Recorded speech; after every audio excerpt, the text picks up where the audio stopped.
لله الحمد لله وكفى والسلام على عباده الذين اصطفى خصوصا على سيدنا ونبينا محمد المصطفى وعلى آله وأصحابه أولي الصدق والصفاء. أما بعد فأعوذ بالله من الشيطان الرجيم. بسم الله الرحمن الرحيم. يا أيها الذين آمنوا لا تقدموا بين يدي الله ورسوله واتقوا الله إن الله سميع عليم. صدق الله مولانا العظيم وصدق رسوله النبي الكريم الأمين المكين الحبيب الرؤوف الرحيم. إن الله وملائكته يصلون على النبي يا أيها الذين آمنوا صلوا عليه وسلموا تسليما. اللهم صل على سيدنا ومولانا محمد وعلى آله وصحبه وبارك وسلم. بعد الحمد والسلام اللہ جل مجدہ کا لاکھ لاکھ فضل و احسان اور اس کا کرم ہے کہ اس ذات والا صفات نے ہمیں چند دنوں کی اس مستعار زندگی میں ایک مرتبہ پھر رمضان المبارک کی یہ باسعادت ساتھ نصیب فرمائی. رسول کریم صلی اللہ علیہ وسلم نے ارشاد فرمایا کہ اس مہینے کا جو پہلا عشرہ ہے اول وہ رحمت ہے،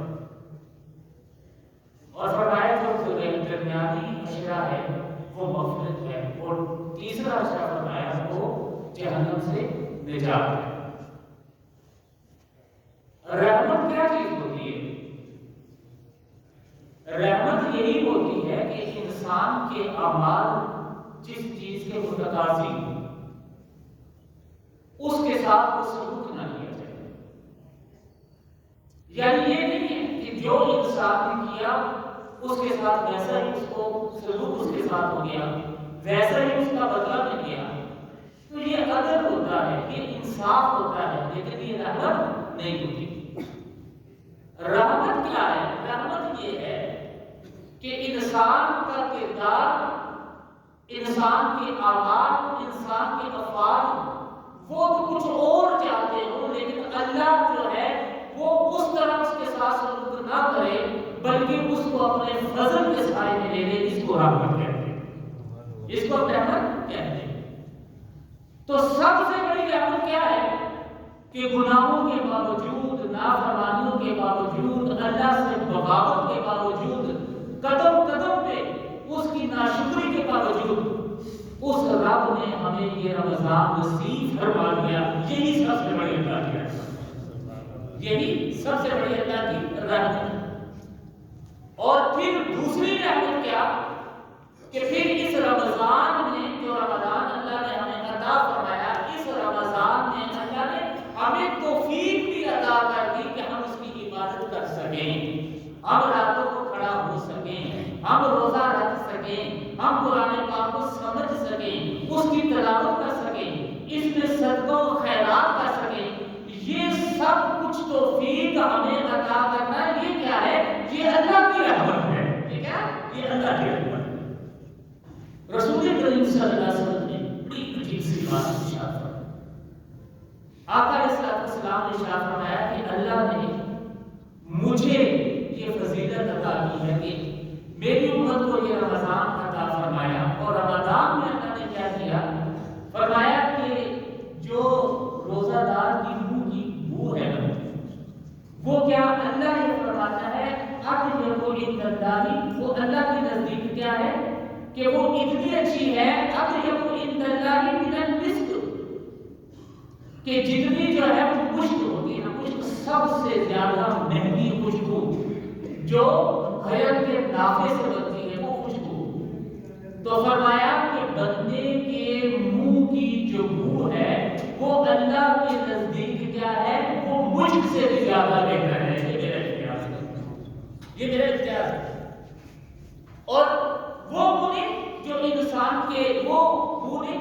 انسان کے منہ سے کسی بیماری کی وجہ سے آتی ہے. کبھی غور سے ہو کہ جب انسان کا معدہ خالی ہوتا ہے تو اندر سے جو ایک بو ابھرتی ہے انسان کے منہ تک آتی ہے وہ اتنی سخت ہوتی ہے کہ اگر نزدیک بھی کوئی بیٹھا ہو تو وہ برداشت اس کو نہیں کر سکتا.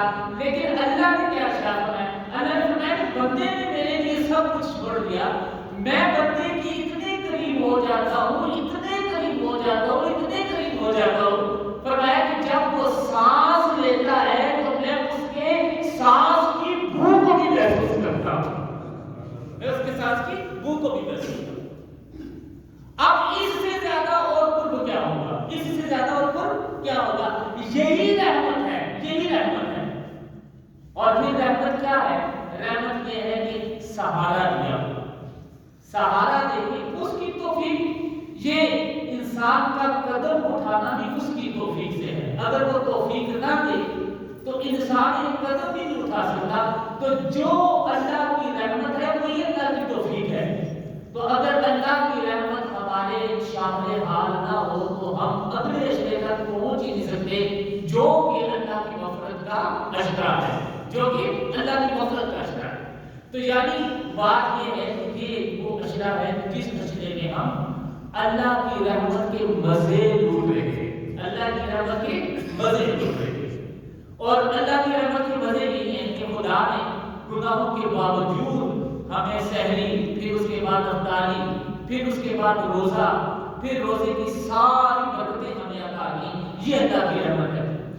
تو میں یہ کہہ رہا تھا کہ یہ جو جتنا کچھ بھی ہمیں ملا رسول کریم صلی اللہ علیہ وسلم نے ارشاد فرمایا کہ میری امت کا یہ امتیاز ہے, میری امت کا یہ امتیاز ہے, یعنی میری امت کے خصائص میں سے یہ بات شامل ہے کہ جو دوسری امتوں کو عطا نہیں کی اللہ نے میری امت کو یہ عطا کی. اور وہ خصائص کیا ہیں؟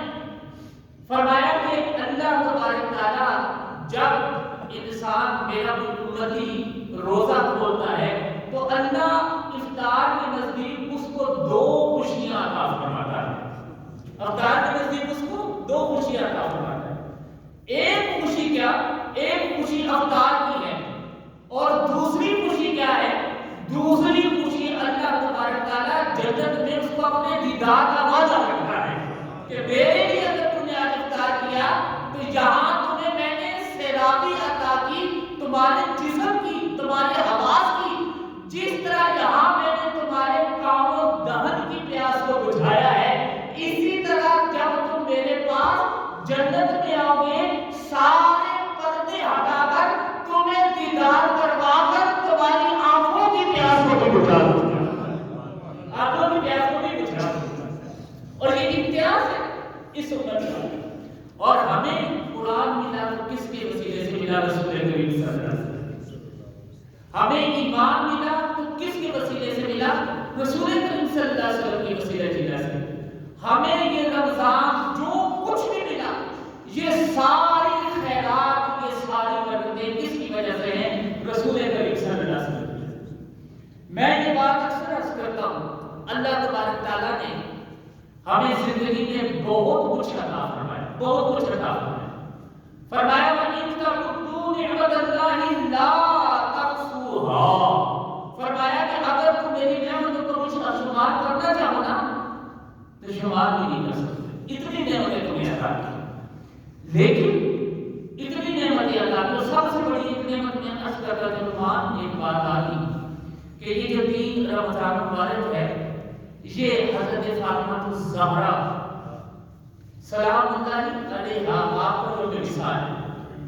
اب رحمت کی بات, اللہ کے کرم کی بات, نعمتوں کی بات, ایک نعمت کیا ہے؟ رسول کریم صلی اللہ علیہ وسلم نے فرمایا کہ جب انسان رات کو سوتا ہے تو اس کی روحیں کہاں ہوتی ہیں؟ اللہ قبض کر لیتا ہے, اس کی روح اللہ قبض کر لیتا ہے اور اپنے پاس کر لیتا ہے. اور فرمایا کہ جن کی عمر ابھی باقی ہوتی ہے صبح ان کی روحیں لوٹا دی جاتی ہیں, اور جن کی عمر جو ہے وہ ختم ہونے والی ہوتی ہے ان کی روحوں کو روک دیا جاتا ہے. ساری رات انسان غافل سوتا ہے, لیکن اللہ انسان کی روح کو اپنی بارگاہ میں, ساری رات اپنی بارگاہ میں انسان کی روح کو روکے رکھتا ہے.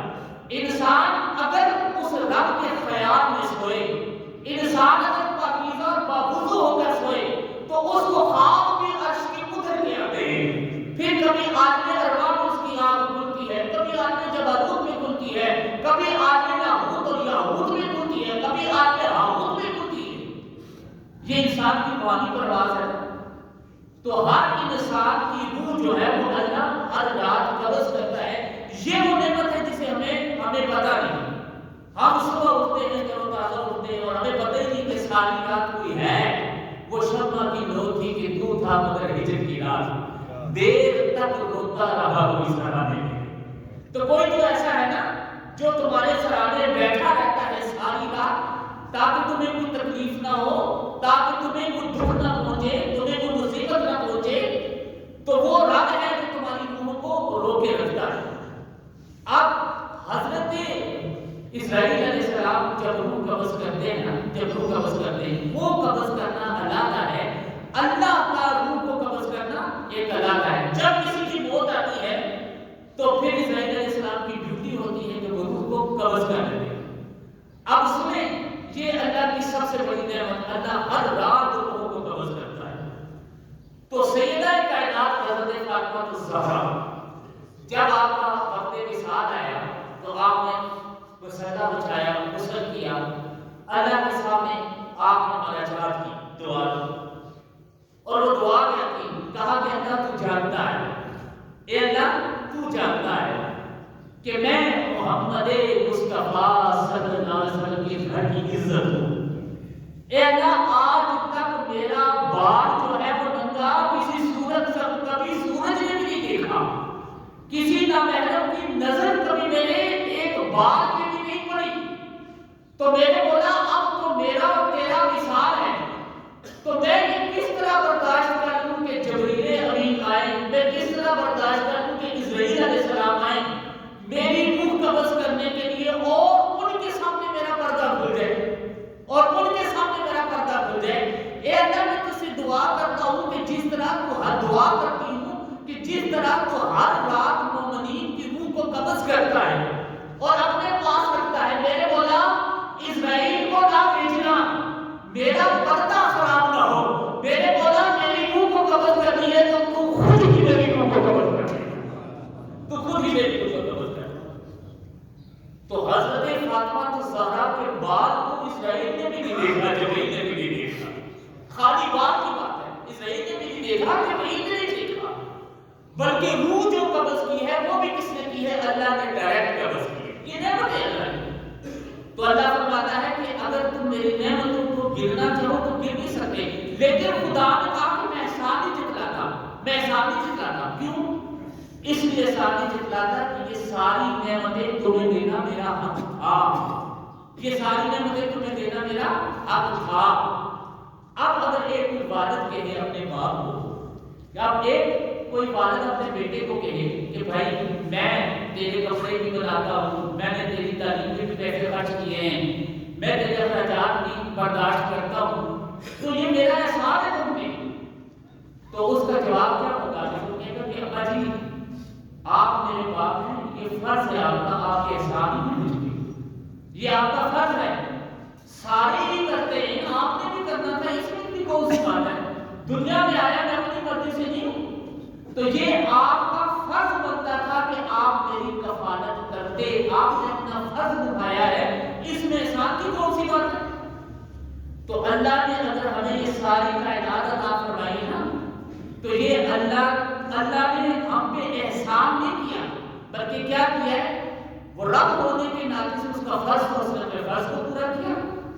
اگر ہوا نہ ہو ہم زندہ نہیں رہ سکتے، سورج نہ چمکے ہم زندہ نہیں رہ سکتے، اگر ہمیں کھانے پینے کو نہ دے ہم زندہ نہیں رہ سکتے۔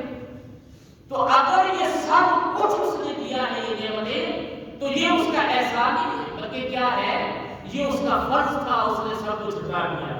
اسی لیے فرمایا کہ میں نے کبھی احسان جتلایا نہیں، اتنی ساری نعمتیں عطا کی لیکن احسان جتلایا نہیں، فقط ایک چیز کا احسان جتلایا، لقد من اللہ علی المؤمنین اذ بعث فیہم رسولا، فرمایا تمہارا رسول جو اپنا رسول جو تمہیں دے دیا، یعنی اپنا محبوب جو تمہیں دے دیا، یہ میرا سب سے بڑا احسان ہے، یہ میرا سب سے بڑا احسان ہے۔ یہ کوئی احسان نہیں کہ میں نے تجھے کائنات کے لیے بھی دیا، وہ بھی دیا، ایسا بھی دیا، ویسا بھی دیا، یہ میرا فرض تھا اور میں نے احسان جتلایا بھی نہیں۔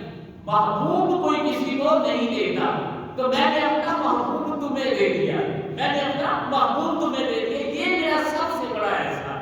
اور یہ اسی وجہ سے کوئی بھی امت ہو تو وہ امت پہچانی جاتی ہے اپنے نبی کے نام سے، وہ امت پہچانی جاتی ہے اپنے نبی کے نام سے۔ عیسیٰ علیہ السلام کی امت میں ہم کیا کہتے ہیں کہ عیسائی ہیں، یہ عیسائی ہیں۔ یہودی جو ہے انہیں ہم یہودی کہہ کر پکارتے ہیں، ان کی نسبت حضرت عزیر علیہ السلام کے ساتھ۔ اسی طرح جو مسلمان ہیں ان کو ہم کیا کہتے ہیں کہ یہ محمدی ہیں، یہ مصطفی ہیں، یہ محمدی ہیں، یہ مصطفی ہیں۔ تو قیامت والے دن توقیر کس کے نام سے ہوگی کہ محمدی کہاں ہے، مصطفی کہاں ہے، عیسائی کہاں ہے؟ ہر ایک کو اس کے امام کے نام سے پکارا جائے گا قیامت والے دن۔ اور دنیا میں بھی پہچان کس سے ہوتی ہے؟ نبی کے نام سے۔ جس نبی کے ساتھ منسوب ہو وہاں اس نبی کے نام سے پہچان ہوگی۔ تو ہماری پہچان کس کے ساتھ ہے؟ رسول کریم صلی اللہ علیہ وسلم کے ساتھ۔ اور رسول کریم صلی اللہ علیہ وسلم کون ہے؟ اللہ کے نبی ہیں۔ اور اللہ کیا کہتا ہے؟ وَتُعَظِّمُوهُ وَتُوَقِّرُوهُ، فرمایا ان کی تعظیم کرو، ان کی توقیر کرو۔ کس لیے کہ میں نے خود ان کی تعظیم کی ہے، میں نے خود ان کی توقیر کی ہے، میں نے خود ان کی تعظیم کی ہے، میں نے خود ان کی توقیر کی ہے۔ تو لہذا اللہ نے رسول کریم صلی اللہ علیہ وسلم کو اس کائنات میں بھیجا تعظیم اور توقیر کے لیے، تعظیم اور توقیر کے لیے۔ تو اگر دین محمدی جو ہے اس کی تعظیم اور توقیر ہے، اگر کوئی عزت ہے تو کس وجہ سے کہ یہ اس عزت والے نبی کا دین ہے، یہ اس عزت والے نبی کا دین ہے۔ اور اگر ہماری کوئی ویلیو ہے یا ہماری کوئی عزت ہے تو اس وجہ سے کہ ہم اس عزت والے نبی کی امت ہیں۔ اب ایک بات آپ سے پوچھتا ہوں، اگر رسول کریم صلی اللہ علیہ وسلم کی کوئی عزت باقی نہ رہے، استغفر اللہ معاذ، اگر آپ کی ناموس ہی ختم ہو جائے، اگر آپ کی ناموس پہ کوئی حملہ کر دے، آپ کی عزت باقی نہ رہے، اگر آپ کی عزت باقی نہ رہی تو آپ کی دین کی عزت بھی باقی نہ رہی، اگر دین کی عزت باقی نہ رہی تو پھر ہماری اور آپ کی عزت بھی باقی نہ رہی۔ یعنی کہ دنیا میں اگر اسلام کی کوئی ویلیو ہے، اگر اسلام کی کوئی عزت ہے تو وہ عزت رسول کریم صلی اللہ علیہ وسلم کی وجہ سے ہے۔ اور اگر ہماری کوئی عزت ہے تو ہماری بھی عزت اپنے دین کی وجہ سے ہے۔ اگر رسول کی شان میں کوئی کمی آ جائے، تنقیص ہو جائے، اگر اعانت ہو جائے رسول کریم صلی اللہ علیہ وسلم کی، نہ دین باقی بچتا ہے، نہ اسلام باقی بچتا ہے، نہ ہی مسلمان باقی بچتا ہے۔ اس کا مطلب اساس کیا ہے؟ رسول کریم صلی اللہ علیہ وسلم کی ذات۔ تو آقا علیہ السلام کی ذات کی توقیر پہ اگر کوئی بات آ جائے، امت مسلمہ کا یہ ہمیشہ وتیرہ رہا ہے کہ وہ اپنی جانوں کو بچا دیتے ہیں، آقا کی حرمت میں کبھی نام آنے نہیں دیتے۔ یہ وتیرہ، اور یہ وتیرہ خالی یہ نہیں ہے، یہ وتیرہ خالی یہ نہیں ہے کہ اس دور میں یا اس دور میں یا اس سے اگلے دور میں رسول کریم صلی اللہ علیہ وسلم کے زمانے سے ہی ایسا چلا آ رہا تھا کہ جس نے بھی آقا علیہ السلام کی شان میں گستاخی کی، آقا علیہ السلام نے خود اس کے قتل کا حکم دیا۔ اور اس کے ساتھ کبھی صحابہ کرام علیہ السلام، کبھی صحابہ کرام رضوان اللہ تعالیٰ علیہم اجمعین نے یہ کبھی گوارا ہی نہیں کیا کہ وہ رسول کریم صلی اللہ علیہ وسلم کی عزت پہ توقیر پہ کبھی بھی کوئی کمپرومائز کر سکے، کبھی بھی کوئی کمپرومائز کر سکے۔ ہمارے اس دور میں آقا علیہ السلام کی خاکے بنائے جاتے ہیں، نماز خاکے۔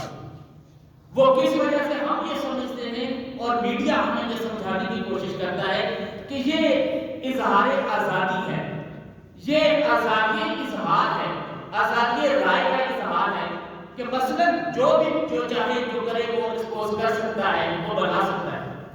لیکن امت کو یہ بات پتہ نہیں کہ جب نبی کریم صلی اللہ علیہ وسلم کی ذات پہ حرف آ جائے اور امت اگر بغیرت ہو کے خاموش ہو جائے تو پھر اس امت کا اس دنیا میں کبھی بھی وجود باقی نہیں رہتا، کبھی بھی، دیر سے ہو یا بدیر ہو، جلدی ہو جائے یا بعد میں آ جائے، یا تو اللہ تبارک تعالیٰ اس دنیا میں ہی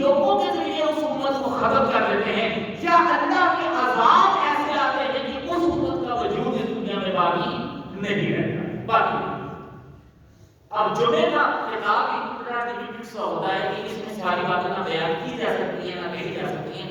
بس آخری بات کہہ رہی ہوں. اور اگر کہنے پوائنٹ میرے پاس ہزاروں جو ہے وہ ایسی باتیں ہیں کہ رسول کریم صلی اللہ علیہ وسلم کے دور کے میں آپ کو واقعات سناؤں کہ جس نے آقا علیہ السلام کی شان میں ذرا سی گستاخی کی، رسول کریم صلی اللہ علیہ وسلم کے صحابہ کو کہیں شبہ بھی ہوا تو انہوں نے اس کو زندہ نہیں رہنے دیا، بلکہ اس دنیا کے اس ناپاک پر وجود میں دنیا سے پاک کر دیا.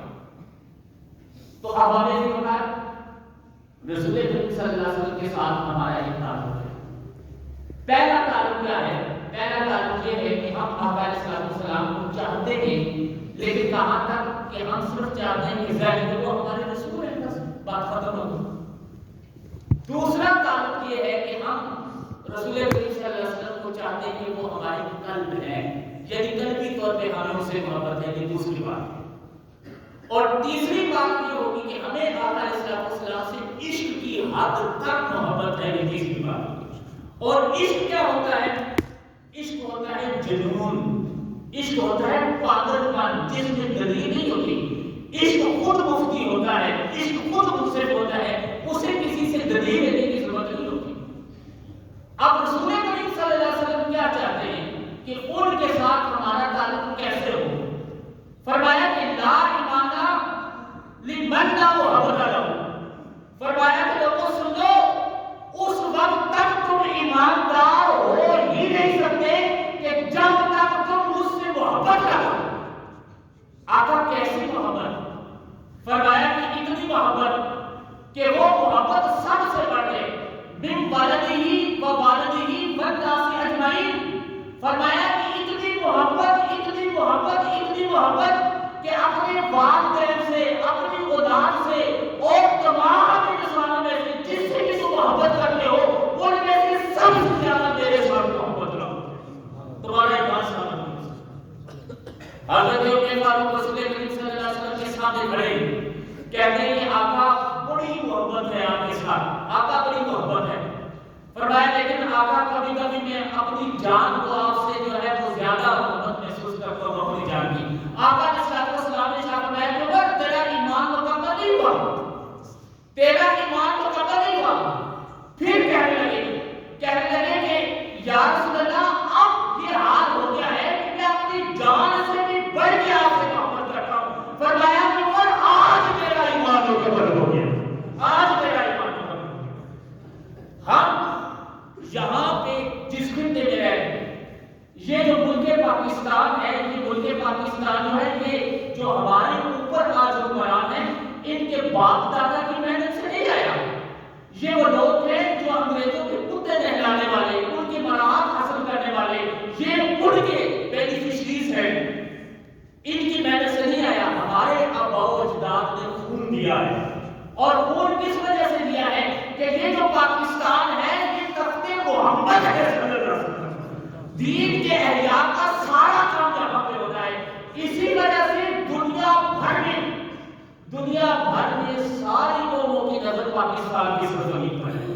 جتنی سازشیں ہوتی ہیں یہاں پہ ہوتی ہیں، دین کے خلاف جتنے بھی پروپیگنڈے ہوتے ہیں، دین کے خلاف جو منصوبہ سازی ہوتی ہے یہاں پہ ہوتی ہے. سب کو پتا ہے کہ اگر پاکستانی قوم کو بغیرت بنا دیا جائے تو پھر دنیا میں کوئی ایسا نہیں جو نہ اس کے ساتھ اٹھ کے کھڑا ہو. لیکن الحمدللہ ہمارے قبیل میں آقا علیہ السلام کا عشق ہے، اور یہ عشق ہمیں ان کمینے حکمرانوں سے نہیں ملا، ہماری ان ماؤں کے دوست سے ملا ہے جنہوں نے ہمیں گود میں بٹھا کر عشق مصطفیٰ کی ضرورت ہے. یہ عشق جو ہے یہ اولیاء کرام کی خیرات ہمیں ملا ہے. یہ عشق جو ہے یہ سادات کے قدموں کا صدقہ ہے جو ہمیں ملا ہے. اس وجہ سے پاکستانی قوم کو ڈیفیوز کرنے کے لیے پھر سازشیں کی جاتی ہیں. سپریم کورٹ کا جو فیصلہ قادیانیوں کے حق میں، قادیانی ایک مستقل فطرہ ہے جس کا کام یہی ہے، مقصد یہی ہے، اس کو بنائی اس لیے گیا کہ مسلمانوں کے دلوں سے آقا علیہ السلام کی محبت کو ختم کیا جائے، جو تعلق ہے اس کو ختم کیا جائے. لیکن یہ پاکستان ایک مقصد کے لیے بنا ہے. جس طرح ہمیں قیامت کے آنے پہ یقین ہے، جس طرح ہمیں اللہ کے اللہ ہونے پہ یقین ہے، جس طرح ہمیں رسول کریم صلی اللہ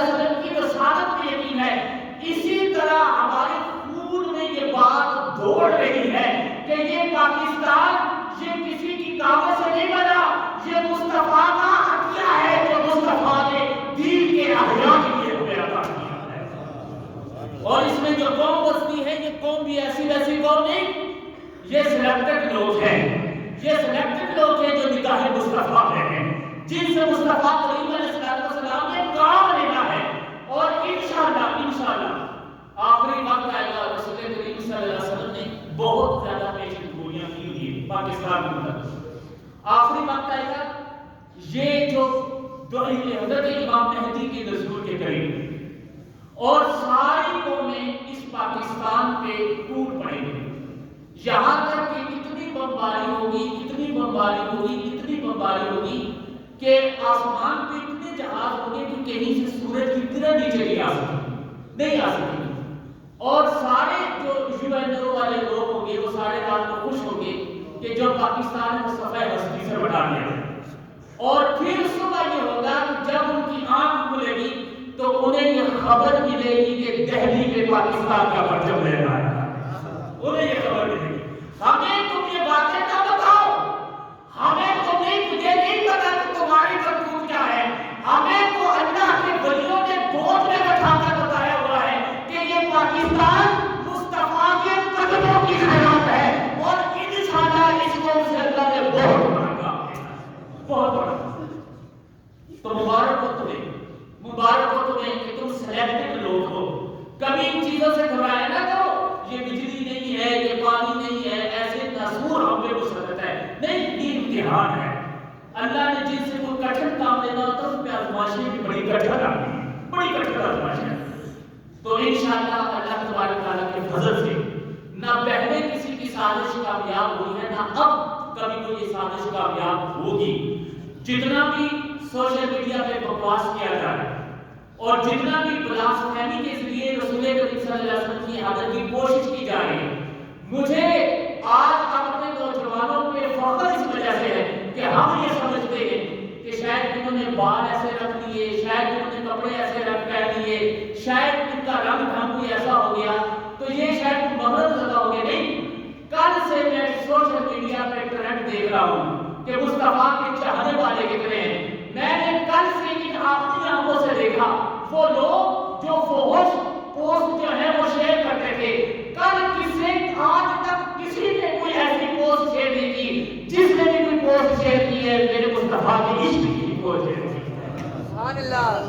اس کا پتہ، اس سے یہ بات پتہ چلتی ہے کہ ذرا نم ہو تو یہ مٹی بڑی زرخیز ہے ساتھی. بڑا ذرا نم ہو تو یہ مٹی بڑی زرخیز ہے ساتھی. اللہ تبارک تعالیٰ مجھے اور آپ کو رسول کریم صلی اللہ علیہ وسلم کی ناموس پہ مر مٹنے کی توفیق عطا فرمائے. اور اللہ تبارک تعالیٰ ہمیں یہ اعزاز بخشے کہ ہم جو ہے آقا علیہ السلام کے ناموس کی حفاظت کریں. اللہ آپ کا بھی نگہبان ہو، اللہ میرا بھی نگہبان ہو. وما علینا